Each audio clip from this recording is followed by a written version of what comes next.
Hay algo inquietante en las cámaras de seguridad, y no es porque graben crímenes, es porque graban lo cotidiano. Personas caminando, mirando el celular, riendo, apuradas. Gente que no sabe que esa imagen será la última prueba de que alguna vez estuvo ahí.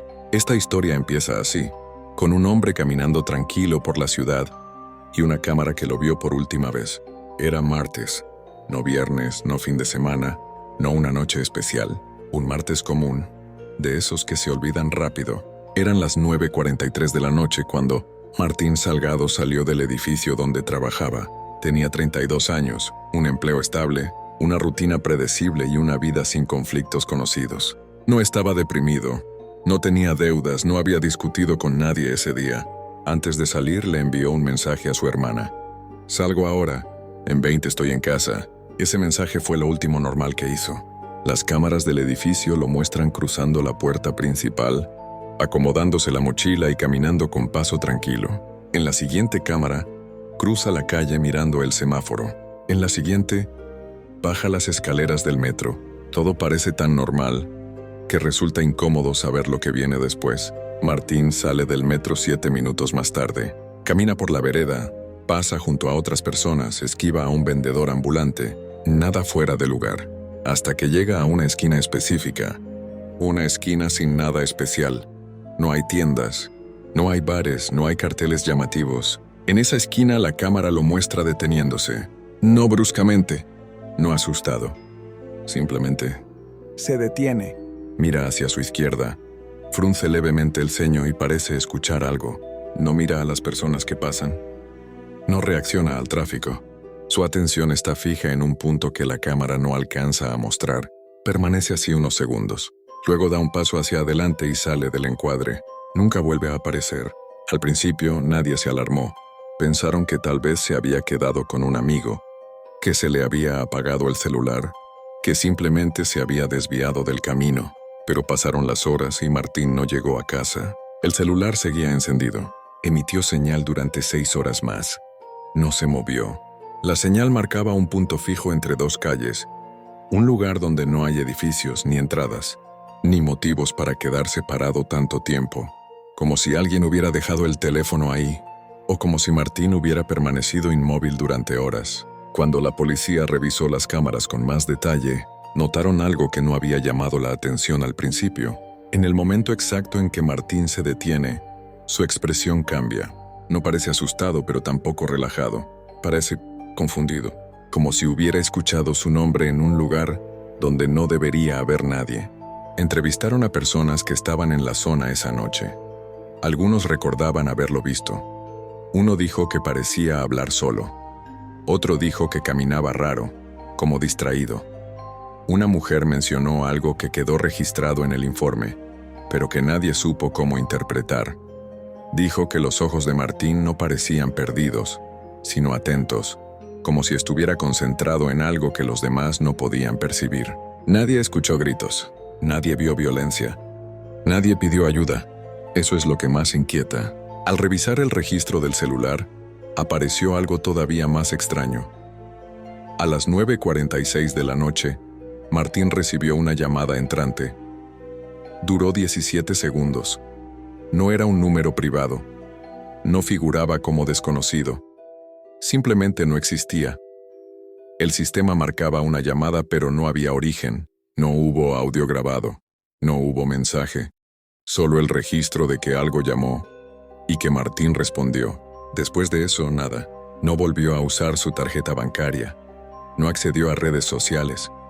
No hubo movimientos, señales, pistas. Era como si hubiera salido del mundo sin dejar rastro. Pasaron los meses. El caso se enfrió. La explicación oficial hablaba de desorientación, estrés, decisiones impulsivas. Pero había un problema con esa teoría. Nadie en una ciudad tan vigilada desaparece sin dejar rastro, sin usar dinero, sin ser visto nunca más. Años después, un investigador independiente revisó el caso. No buscaba respuestas nuevas, solo patrones, y los encontró. En los últimos 12 años, 17 personas habían desaparecido de forma similar, todas en zonas urbanas, todas de noche, todas registradas por cámaras. todas con un momento en el que se detenían, miraban a un punto específico y luego salían del encuadre para no volver. Algunas también tenían llamadas imposibles registradas en sus teléfonos. Ninguna apareció, ni viva, ni muerta. Lo más perturbador llegó después, cuando apareció una grabación que no estaba en los archivos oficiales. Una cámara privada, vieja, de baja calidad, perteneciente a un local que ya no existe. En esa grabación se ve a Martín desde otro ángulo. Se lo ve caminando, deteniéndose y moviendo los labios. Los expertos en lectura labial no coincidieron del todo, pero la mayoría creyó que decía una sola palabra. Ahora, luego da un paso adelante y sale del plano. La grabación termina ahí. No hay respuestas claras. No hay culpables. No hay explicaciones definitivas. Solo una serie de personas que parecían llevar vidas normales, hasta que algo, que no quedó registrado, captó su atención. Tal vez no desaparecieron, tal vez simplemente respondieron algo que no todos podemos escuchar. Eso fue lo que escribió el investigador en su último informe. No como una conclusión oficial, sino como una nota personal, casi como una advertencia. Porque cuanto más revisaba los casos, más claro le quedaba que el problema no era lo que les pasó, sino cuándo les pasó. Todos los desaparecidos tenían algo en común, que no figuraba en los informes policiales. Estaban atravesando momentos de cansancio extremo, jornadas largas, rutinas repetidas, noches mal dormidas. Nada grave por sí solo, pero suficiente para bajar la guardia, como si la mente agotada se volviera más permeable. El investigador comenzó a entrevistar a familiares con una pregunta distinta, una que nunca antes se había hecho. ¿Recuerdas si esa semana dijeron que estaban muy cansados?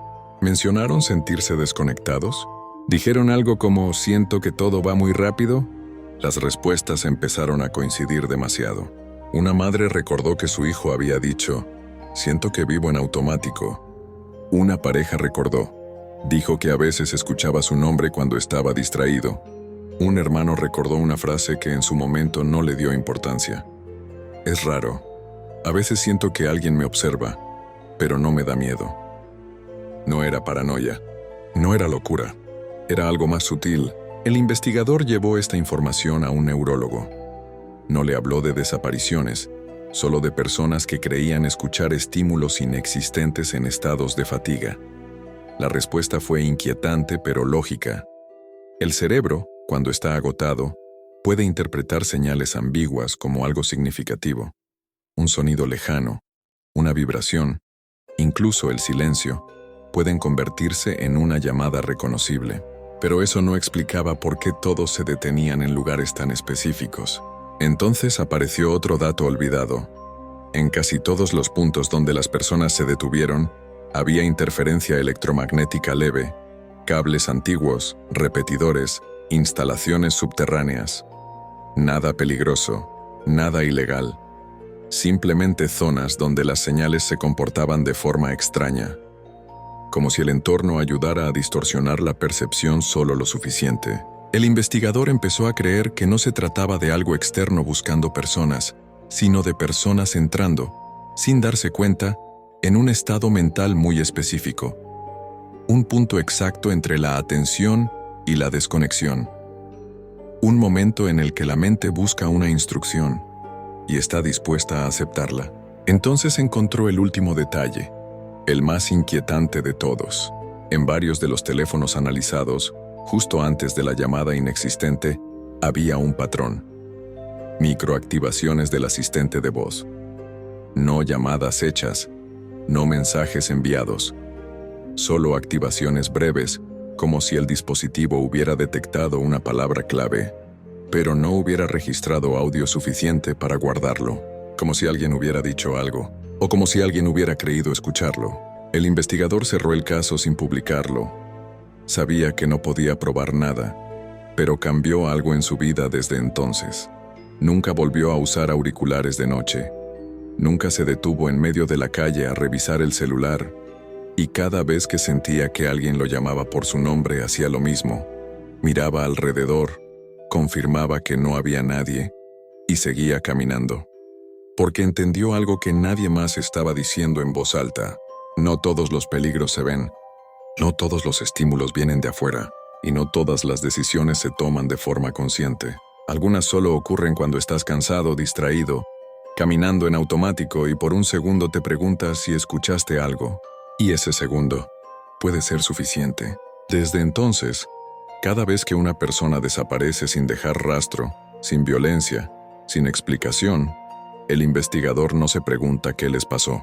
Se pregunta si en algún punto del camino se detuvieron y respondieron. Desde entonces, el investigador dejó de buscar patrones en los mapas y empezó a buscarlos en el tiempo.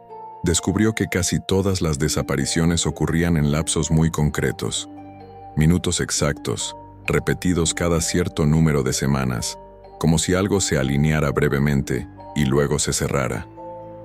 No era una hora fija, ni un día específico. Era más bien una ventana corta, irregular, imposible de predecir con precisión, pero lo suficientemente consistente como para no ser casualidad. Nunca publicó ese dato, porque si estaba en lo cierto, significaba que el fenómeno no había terminado. Solo estaba esperando. Una noche, revisando viejos archivos, el investigador se dio cuenta de algo que le heló la sangre. La última desaparición registrada había ocurrido hacía exactamente 6 semanas. El mismo intervalo que se repetía en otros casos. No era una fecha importante. No había alertas. La ciudad seguía funcionando con normalidad. Demasiada normalidad. Salió a caminar esa noche. No por valentía, sino por inquietud. Necesitaba comprobar algo. Caminó por calles iluminadas, llenas de gente, escuchando el sonido constante de la ciudad, motores, pasos, voces mezcladas. Todo parecía en orden, hasta que al llegar a una esquina cualquiera sintió algo. No fue un sonido claro, no fue una voz definida. Fue una sensación breve, precisa como cuando alguien está a punto de decir tu nombre. El investigador se detuvo sin darse cuenta. Miró a su alrededor. La gente seguía caminando. Nadie lo observaba. Nada parecía fuera de lugar. Y sin embargo, tuvo la certeza absoluta de que si permanecía ahí unos segundos más, algo iba a ocurrir. No sabía qué. Solo sabía que no debía averiguarlo. Siguió caminando. Más tarde, ya en su apartamento, revisó las cámaras de la zona desde su computadora. Encontró la grabación de ese momento. Se vio a sí mismo deteniéndose, apenas unos segundos. En el video no parecía confundido ni asustado. Parecía atento. Cerró el archivo y apagó la pantalla. No escribió nada. No hizo informes. Entendió que algunas cosas no dejan pruebas porque no están hechas para ser demostradas, solo para repetirse. Desde entonces, cada vez que camina de noche, nota pequeños detalles que antes ignoraba. Personas que se detienen de repente, miran a un punto vacío, fruncen el ceño y luego continúan, como si nada hubiera pasado. La mayoría sigue caminando, algunos no. Y nadie puede saber la diferencia hasta que ya es demasiado tarde, porque en una ciudad llena de ruido, de luces y de movimiento constante, hay momentos en los que el silencio dura apenas un segundo, pero es lo suficientemente largo como para que alguien escuche algo que no estaba destinado a todos. Y cuando eso sucede, no siempre hay cámaras mirando,